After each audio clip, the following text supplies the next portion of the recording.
नमस्कार दोस्तों, मेरा नाम है प्रदीप चौहान।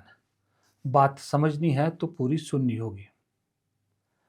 दोस्तों, इस वक्त देश में राजनीतिक गर्मागर्मी जिस लेवल पर पहुंच गई है, उस गर्मी के बीच में कांग्रेस का जो बदला रुख है, आज हम उस पे बात करेंगे। दरअसल कांग्रेस में इन दिनों में पिछले 5-6 महीनों में एक मुख्यमंत्री बहुत बहुत पॉपुलर हो रहे हैं। उनके स्टाइल ऑफ वर्किंग लोग एग्जाम्पल के तौर पर दे रहे हैं, उन्हें फॉलो करने की बात कर रहे हैं, और वो मुख्यमंत्री है रेवंत रेड्डी। रेवंत रेड्डी क्यों कांग्रेस के अंदर पॉपुलर होते जा रहे हैं, रेवंत रेड्डी को क्यों फॉलो करने को लोग कह रहे हैं, और कुछ ने फॉलो करना शुरू भी कर दिया है, उसका उदाहरण आपको मिला हिमाचल में। रेवंत रेड्डी को क्यों फॉलो करना चाहते, उस पे आने से पहले एक बार आपको हिमाचल ले चलता हूं।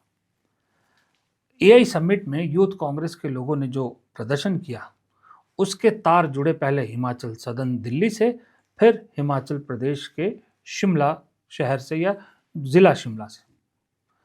सदन से दिल्ली पुलिस ने गिरफ्तारियां करी यूथ कांग्रेस के नेताओं की, फिर शिमला जिला से भी गिरफ्तारियां की। दोनों जगह एक चीज बड़ी कॉमन नजर आई कि तंत्र के सामने स्टेट छोटी बेशक, लेकिन स्टेट की सरकार खड़ी नजर आई, कांग्रेस की सरकार। हिमाचल पुलिस ने दिल्ली पुलिस को बाकायदा गिरफ्तार किया, हिमाचल में डिटेन किया, कानूनी कार्रवाई नहीं की थी, और पूरी मीडिया में क्या उसका दिखाया गया ये आपको मालूम है। लेकिन न डटे न हटे, ये कांग्रेस सरकार का फॉर्मूला था, हम तो अपने नेताओं को बचाएंगे। बीजेपी ने हल्ला मचाया, तो मैंने परसों के वीडियो में बताया था कि अपना वो भूल गए जब तेजिंदर बग्गा को बचाने के लिए, पंजाब पुलिस से बचाने के लिए 2022 में हरियाणा और दिल्ली पुलिस दोनों ही आ गई थी। हरियाणा की ने ज़बरदस्ती बीच में घुस के, मामला था नहीं फिर भी बचाया, वो भूल गए थे। बीजेपी के लोकल नेता उन अफसरों को धमकी देने पर उतर आए। लेकिन उससे पहले मुख्यमंत्री सुक्खू निशाने पे आए बीजेपी की कि भाई दिल्ली में सदन, हिमाचल सदन में जो कमरे, जिस कमरे में वो ठहरे थे, वो कमरे मुख्यमंत्री दफ्तर से बुक हुए थे। तो मुख्यमंत्री ने पल्ला नहीं झाड़ा, कुछ इधर उधर के बहाने नहीं बनाए, सामने आके छाती ठोक के कहा कि मेरा कार्यकर्ता है, मेरी पार्टी का कार्यकर्ता है, अगर मैं कमरे बुक नहीं कराऊंगा तो कौन कराएगा। हमारे यूथ कांग्रेस के वर्कर है, सीएम के ऑफिस से बुकिंग नहीं होगी तो कहां से होगी? वो कोई किसी पद पर थोड़ी है, तो मैं उनकी बुकिंग करता हूँ, और उन्हीं की बुकिंग नहीं करता, आम जनता की बुकिंग करता हूँ। पत्रकार महोदय कोई बोलते हैं उनकी भी बुकिंग करता हूँ, और कोई आदमी मेरे को फोन भी कर दे तो मैं उनकी भी बोल देता हूँ कि भैया इनको कमरा दे देना। अब एक छोटी सी स्टेट के मुख्यमंत्री में, वो भी विपक्ष के मुख्यमंत्री में, कांग्रेस के जो आधे से ज्यादा नेता इसलिए खो चुकी है कि वो डरपोक थे, एक धमकी से डर गए थे, उसका एक मुख्यमंत्री छाती ठोक के खड़ा है सिस्टम के सामने। ये हिम्मत कहां से आई? ये हिम्मत आई उन्हीं के एक सहयोगी, मुझे लगता है तेलंगाना के मुख्यमंत्री रेवंत रेड्डी ने। पिछले 12 साल से बीजेपी ने अपने दुश्मनों और अपने सहयोगियों सबको मिटाया है, सबको कमजोर किया है। ये तो हम सब ने देख लिया। नवीन पटनायक से पूछ लीजिए, सुखबीर बादल से पूछ लीजिए, दुष्यंत चौटाला से पूछ लीजिए, अब जयंत चौटाला से पूछिएगा, उद्धव ठाकरे से पूछिए, शरद पवार से पूछिए, और कांग्रेस से पूछिए, सबसे पूछिए। पैसा नो डाउट बहुत बीजेपी के पास है, संसाधन बीजेपी के पास है, एजेंसीज बीजेपी के पास है, लेकिन वो जो पैसा है उसके लिए राज्य में सरकारें जी चाहिए, सिर्फ केंद्र के सहारे तो नहीं हो सकता। और राज्यों में सरकारें बीजेपी ने बनाई बाय हुक और क्रुक, दोनों तरह से उन्होंने सत्ताएं हासिल की। दोस्तों, जैसा कि आप जानते हैं कि राहुल गांधी लगातार मोदी को निशाना बना रहे हैं कि दरअसल मोदी ने बिना कैबिनेट अप्रूवल की जो डील की है अमेरिका के साथ, वो डील प्रेशर में की है कि अडानी को बचाया जा सके, क्योंकि अगर ऐसा नहीं हुआ तो अडानी पर मुसीबत नहीं आएगी, बीजेपी के पूरे आर्थिक स्ट्रक्चर पर प्रेशर आ जाएगा। जैसा कि आर्थिक स्ट्रक्चर की बात हुई, तो मेरे वीडियो में कुछ वीडियो में ऐड होती है, तो आप में से कुछ लोग कहते हैं कि आप ऐड मत लगाया कीजिए। देखिए, हम ना सरकारी चमचे हैं, गोदी मीडिया है नहीं, हमें कोई पैसा तो देता नहीं है, तो थोड़ा बहुत जो कहीं से जरिया मिलता है हम उससे कमाते हैं। तो इसलिए आप लोगों से फिर कहूँगा कि आप लोग सोचते होंगे कि अमीर लोग अपनी जॉब से ही करोड़ों कमा रहे होंगे। सच ये होता है दोस्तों कि सिर्फ नौकरी से कोई अमीर नहीं बनता। उन लोगों ने अपनी इनकम को स्टॉक मार्केट में इन्वेस्ट किया होता है और वहाँ से पैसे बनाए होते हैं, पर अक्सर लोगों को आइडिया नहीं होता कि शुरू कहाँ से करें। तो इसलिए मैं आपको इंट्रोड्यूस करवाना चाहता हूँ मार्केट वुल्फ ऐप से। मार्केट वुल्फ ऐप ये एक सेबी रजिस्टर्ड ऐप है जो भारत में बड़ी तेजी से बढ़ रहा है। यहाँ पर एनालिस्ट आपको रोज बताते हैं कि किसमें इन्वेस्ट करना चाहिए, वो भी बिल्कुल फ्री में। चलो मैं भी आपको दिखाता हूं कि क्यों ये ऐप इन्वेस्टमेंट के लिए बिल्कुल बढ़िया है। देखिए, मैंने यहाँ पर अपना लॉग इन कर लिया है और यहाँ जो फॉलो ट्रेंड फीचर है ना, उसमें आपको रियल टाइम में वो ट्रेड्स दिखते हैं जिसमें लोग प्रॉफिट बना रहे हैं और आप ये प्रॉफिटेबल ट्रेड एक टैप में ट्रेड कर सकते हैं बिना कोई गैस वर्क के। ये देखिए, मैंने यहाँ पर बस क्लिक किया फॉलो ट्रेंड पर, ट्रेड को प्लेस किया और बस ट्रेड शुरू हो गया। आप यहाँ बहुत छोटी सी इन्वेस्टमेंट अमाउंट से भी ट्रेडिंग शुरू कर सकते हैं। और जिनको डर लगता है ना कि अगर बड़ा नुकसान हो गया तो क्या होगा, उनके लिए भी एक सॉल्यूशन है, इनबिल्ट स्टॉप लॉस फीचर। यानी कि जैसे ही घाटा एक लेवल तक पहुंचता है तो ये खुद ब खुद स्टॉप लगा देता है ताकि आपको ज़्यादा नुकसान ना हो। देखिए, प्रॉफिट ट्रेंड के हिसाब से मूव कर रहा था, मैंने स्टॉप ट्रेड पर क्लिक किया और बस 2065 का प्रॉफिट बुक हो गया। मार्केट वुल्फ ऐप आपको फ्री में रिकमेंडेशन भी देता है। ये देखिए, लोगों ने अभी फरवरी के एक दिन में 15,239, दिसंबर में 33,512 और पिछले एक साल में 5,03,940 का प्रॉफिट बुक किया है। और इस प्रॉफिट पर मार्केट वुल्फ का कोई कमीशन भी नहीं लगता। इस पूरी फैसिलिटी को आप मात्र 99 रुपये की लाइफ टाइम फीस के साथ शुरू कर सकते हैं, वो भी सुबह 9 बजे से लेकर रात को 12 बजे तक। मार्केट वुल्फ ऐप के 2 मिलियन से ज़्यादा डाउनलोड ऑलरेडी हो चुके हैं। लोग अपना फाइनेंशियल फ्यूचर सिक्योर कर रहे हैं। लिंक आपके लिए डिस्क्रिप्शन में दिया है और कमेंट में भी पिन किया है। इस वीडियो के बाद जाके एक बार चेक जरूर कीजिएगा। मामला वहीं तक नहीं रुका। बीजेपी की 12 साल की डोमिनेंस का एक बहुत बड़ा रीजन ये है कि जहां जहां बीजेपी सत्ता में आई वहां वहां अपने मेन प्रतिद्वंदी को उन्होंने जड़ से मिटाने की कोशिश की। जड़ से ना भी मिटा पाए लेकिन कमजोर तो कर दिया, कमजोर पूरा किया। मायावती सबसे बड़ा उदाहरण है और उसके लिए जो बन पड़ता है बीजेपी करती है। खरीदना पड़े खरीदती है, डराना पड़े डराती है, धमकाना पड़े धमकाती है, एजेंसीज का इस्तेमाल करना पड़े एजेंसीज का इस्तेमाल करती है, लेकिन करती है। और इसी में नवीन पटनायक जैसे, उद्धव ठाकरे जैसे हार गए, नहीं कर पाए मुकाबला। मायावती हार गई, नहीं कर पाई मुकाबला। ममता बनर्जी सत्ता में है इसलिए वो अभी भी मुकाबले में खड़ी है। अरविंद केजरीवाल ऑलमोस्ट निपट गए हैं, महबूबा मुफ्ती निपट गई है, ये सारे निपट गए हैं, बहुत कमज़ोर हो चुके हैं। क्योंकि बीजेपी ने इन्हें सिर्फ चुनाव हराने तक सीमित नहीं रखा, इनके संगठन को ही निपटाने की, इनकी ताकत को ही निपटाने पे पूरा जोर लगाया। यही चीज़ कांग्रेस में एक ही शख्स कर रहा है, उस शख्स का नाम है रेवंत रेड्डी। चुनाव से ठीक 6 महीने पहले, विधानसभा चुनाव से ठीक 6 महीने पहले तक रेवंत रेड्डी जिस पार्टी के अध्यक्ष थे, इंडियन नेशनल कांग्रेस, वो तीसरे नंबर पर थी राज्य में। मुकाबला था बीआरएस बनाम बीजेपी का, जो टीआरएस हुआ करती थी पहले। लेकिन उस आदमी ने साइड से रास्ता पकड़ा, लोगों के दिलों तक पहुंचा, रास्ता निकाला, कांग्रेस को सत्ता में बिठाया। कोई भी कांग्रेसी नेता होता, सत्ता में बैठ गया, खुश होता कि मैं मुख्यमंत्री बन गया, पार्टी भी खुश होती हमारी एक और सरकार बन गई। लेकिन वो जानते हैं, रेवंत रेड्डी जानते थे कि सिर्फ मुख्यमंत्री बनने से काम नहीं चलेगा। अगर ये इसी सिस्टम पे चलूंगा तो 5 साल में ही मुझे पटक दिया जाएगा। अपने आप को कैसे एक छत्र नेता वहाँ दिखाना है, ये बीजेपी के बहुत से नेताओं से एग्जाम्पल मिलता है और उन्होंने बीजेपी की नीति वहाँ लागू कर दी। आज की डेट में अभी उस सरकार को बने मेरे ख्याल 2-2.5 साल हुए हैं। बीआरएस जो सत्ता में थी, दूसरे नंबर की पार्टी है, मेन ओपोनेंट पार्टी है, उसके बड़े बड़े ज़्यादातर नेता कांग्रेस में शामिल हो चुके हैं। यहाँ तक कि रेवंत रेड्डी वो सीएम है जिन्होंने एक सिटिंग राज्यसभा सदस्य को, राज्यसभा सांसद को, बीआरएस के राज्यसभा सांसद को कन्विंस कर लिया कि अपनी सीट खाली कर दे ताकि कांग्रेस का अभिषेक मनु सिंह भी वहां राज्यसभा पहुंच सके, और उसमें कामयाब हुए। और बीआरएस आज की डेट में बीजेपी से भी बड़ी कमजोर हो गई है वहां पर।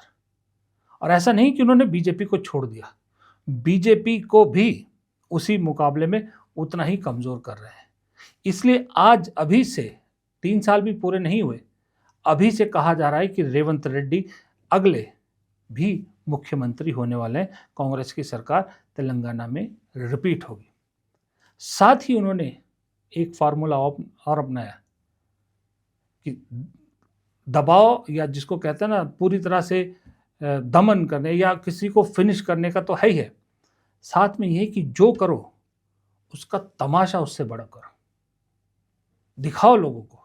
हिंदुस्तान की जनता को बड़ा बड़ा चीज़ें देखना बड़ा पसंद था, ग्रैंडियर बड़ा पसंद आता है, फिल्में भी बड़ी पसंद आती है जो बड़े मास स्केल में बनाई जाती है, दक्षिण भारत में तो वैसे भी है। ये सारी चीज़ें करके रेवंत रेड्डी आज मजबूत मुख्यमंत्री है। मैं कहूँगा इस देश के सबसे सिक्योर मुख्यमंत्री अगर कोई है, सबसे सिक्योर, जिसको पता है कि उनकी कुर्सी ना पार्टी हिलाएगी, ना विपक्ष हिला सकता, ना जनता हिला सकती, सबसे सिक्योर मुख्यमंत्री आज की डेट में अगर कोई है तो वो रेवंत रेड्डी है। ना देवेंद्र फडणवीस है, ना योगी आदित्यनाथ है, ना सिद्धारमैया है, ना ममता बनर्जी है। सबसे सिक्योर आज की डेट में रेवंत रेड्डी है। डीएमके को जो स्टालिन है, मैं उनको इसलिए नहीं डाल रहा क्योंकि उनका भी वो चुनाव में जाने वाले हैं, और वहाँ ये बीजेपी जैसी फोर्स है भी नहीं, उनका खेल कुछ और है। लेकिन रेवंत रेड्डी को 2-2 फ्रंट पे निपटना था, 2-2 बड़े बड़े दुश्मनों को कुचलना था, और वो उस नीति पर चले हुए, लगातार चले हुए।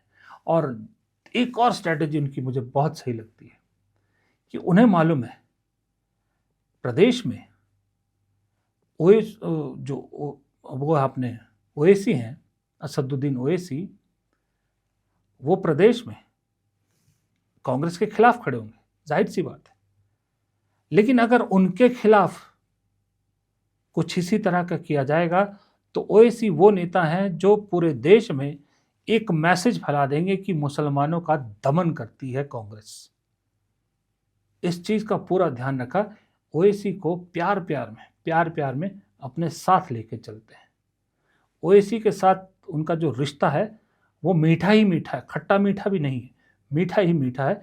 जबकि ओवैसी वहाँ अपनी जगह ढूंढ रहे हैं, क्योंकि रेवंत रेड्डी जानते हैं कि यहाँ मैं बेशक पाल रहा हूँ, लेकिन इसका फ़ायदा राष्ट्रीय स्तर पर पार्टी को होगा, और अगर मैं इसे कुचलूँगा तो पार्टी को राष्ट्रीय स्तर पर नुकसान हो जाएगा, क्योंकि ये आदमी नैरेटिव बनाने में मोदी और केजरीवाल से कम नहीं है। जहाँ चुनाव होता है, जहाँ मुस्लिम वोट दिखता है, वहाँ ओवैसी पहुँच जाते हैं। कैसे पहुँच जाते हैं? कोई तो वजह होगी, और कुछ ना कुछ ले भी जाते हैं, वोट सीट कुछ ले ही जाते हैं। तो रेवंत रेड्डी का ये स्टाइल कांग्रेस में डिस्कशन का मुद्दा नहीं है, बल्कि आइडियल वो है। वो कह रहे हैं कि इसको आइडियलाइज करना चाहिए। जहाँ भी कांग्रेस की सरकारें बन रही है, चाहे वो कर्नाटक हो, चाहे वो हिमाचल हो, और आगे जहाँ भी बनेगी, वहाँ रेवंत रेड्डी स्टाइल होना चाहिए कि अपने दुश्मनों को इतना कमज़ोर करो कि वो सिर उठाने की हिम्मत ना कर पाए, और जब तक सिर उठाने की हिम्मत कर पाए तब तक 3-4 साल यूं ही निकल जाए। तभी कांग्रेस अपनी सरकारें रिपीट कर पाएगी। सत्ता को आंख, जो केंद्र की सत्ता है उसको आंख दिखाओ, डरो नहीं। आपने दिल्ली में जो सरकार है बीजेपी के, कितने मंत्रियों को रेवंत रेड्डी के खिलाफ बोलते या तेलंगाना सरकार पर कुछ लांछन लगाते सुना है। कर्नाटक, हिमाचल के बारे में बहुत बोलते रहते हैं। मुझे ऐसा लगता है अगर डीके शिव कुमार सीएम होते कर्नाटक के, तो शायद वो भी रेवंत रेड्डी वाले स्टाइल पे ही काम करते। वहाँ भी यही चीज़ होती।